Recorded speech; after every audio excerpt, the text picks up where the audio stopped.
నమస్కారం. జై శ్రీమన్నారాయణ. రామానుజులు అవతరించింది ఆరుద్ర నక్షత్రంలో. దాని తర్వాత వచ్చే నక్షత్రం పునర్వసు. ఆ పునర్వసులో ఈయన మేనల్లుడు దాశరథి అనేవారు అవతరించారు. వారికి ముదలియాండాన్ అని వ్యవహార నామం స్థిరపడింది. చెన్నైలోని పూవిరుందమల్లి అనే ప్రాంతానికి దగ్గరలో ఉండే పేట్టై అనే ప్రాంతంలో వారు అవతరించారు. రామానుజుల యొక్క అక్క కుమారులు వీరు.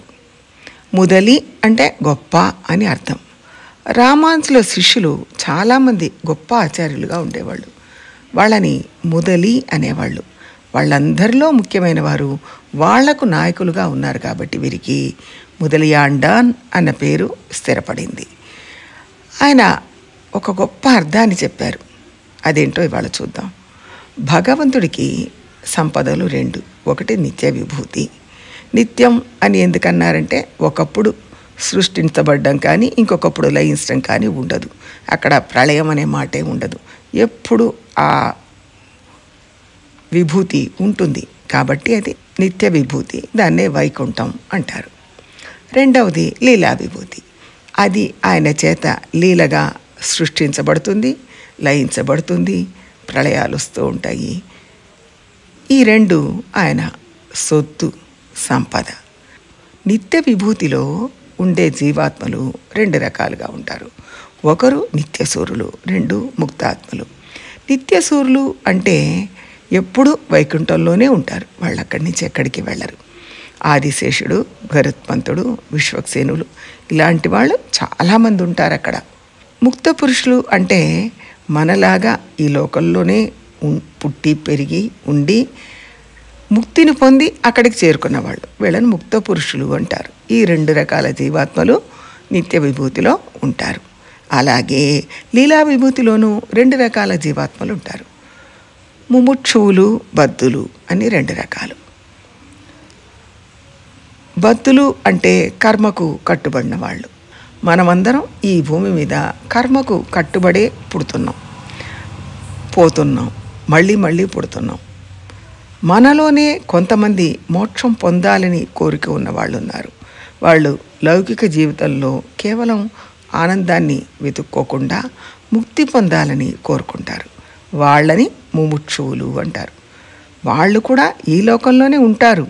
మనలాగా కేవలం చిన్న చిన్న ఆనందాలు, తాత్కాలిక సుఖాలకు తృప్తి పడరు. ముక్తిని పొందడం వాళ్ళ లక్ష్యం. ఈ లోకంలోనే ఉంటూ కూడా అలా ఉండవచ్చు. కాబట్టి ఇక్కడ రెండు రకాల జీవాత్మలు ఉన్నారు. ముక్తి పొందాలన్న కోరిక లేకుండా కేవలం తాత్కాలిక ఆనందంలో మునిగిపోయిన వాళ్ళు ఉన్నారు. ముక్తి పొందాలని కోరుకునే వాళ్ళు ఉన్నారు. అంటే వైకుంఠంలో రెండు రకాల జీవాత్మలు, లీలా విభూతిలో రెండు రకాల జీవాత్మలు ఉన్నారని చూసాం. ఇది చెప్పాక మొదలయ్యాండాను ఒక చక్కటి అర్థాన్ని చెప్పారు.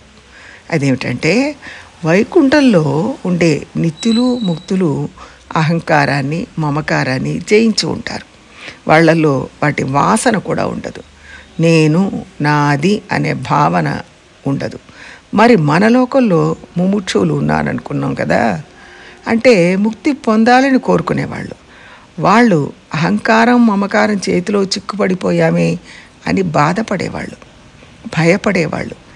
ఇన్ని రోజులుగా నాది కాని దానిని నాది అనుకుంటున్నాను, ఈ దేహం నాది కాదు, దీన్ని నాది అనుకుంటున్నాను, ఈ భావంలో చిక్కుపడిపోయానే అని వాళ్ళు సిగ్గుపడతారు, బాధపడతారు, భయపడతారు.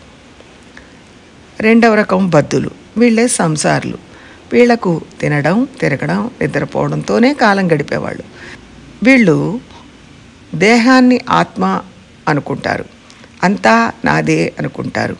గర్వం ఉంటుంది, అహంకారం ఉంటుంది. వాటిలో పూర్తిగా మునిగిపోయి ఉంటారు. ఇదే సరైన పద్ధతి అన్న గొప్ప విశ్వాసం కూడా వాళ్ళలో ఉంటుంది. అంటే వీరికి లౌకిక ఆనందాలు చిరు ఆనందాలే లోకం. అందులోనే చిక్కుపడి ఉంటారు. అయ్యో ఇందులో చిక్కుపడ్డామే, దీని నుంచి బయటపడాలి అనే ప్రయత్నం కూడా చేయరు, భావన కూడా కలగదు. కానీ ఈ అల్ప విషయాల్లో చిక్కుపడిపోయామని బాధపడేవాళ్ళు, బయటపడాలని కోరుకునేవాళ్ళు ముముక్షువులు. వీటికి అతీతంగా ఉండేవాళ్ళు వైకుంఠంలో ఉండేవాళ్ళు. భగవంతుడు ఈ ముగ్గురి మీద తన 3 గుణాలను చూపిస్తారు. అహంకారాన్ని మమకారాన్ని దాటి వైకుంఠంలో ఉన్న వాళ్ళ మీద ప్రేమ కురిపిస్తారు. అదే ఈ లోకంలోనే ఉన్న మోక్షానికి వెళ్ళాలి అని కోరుకునే ముముక్షువుల మీద తన దయను కురిపిస్తారు. ఆయన దయ చూపిస్తే కదా వీళ్ళు మోక్షానికి వెళ్ళగలరు. అందుకని వాళ్ళ మీద తన దయను కురిపిస్తారు. ఈ లోకమే బాగుంది అని అల్ప సంతోషాల వెంట పరిగెత్తే సంసారులను తనకు విషయంగా చేసుకుంటారు. అంటే ఆయన ఆటకు వీళ్ళంతా వస్తువులు అవుతారు.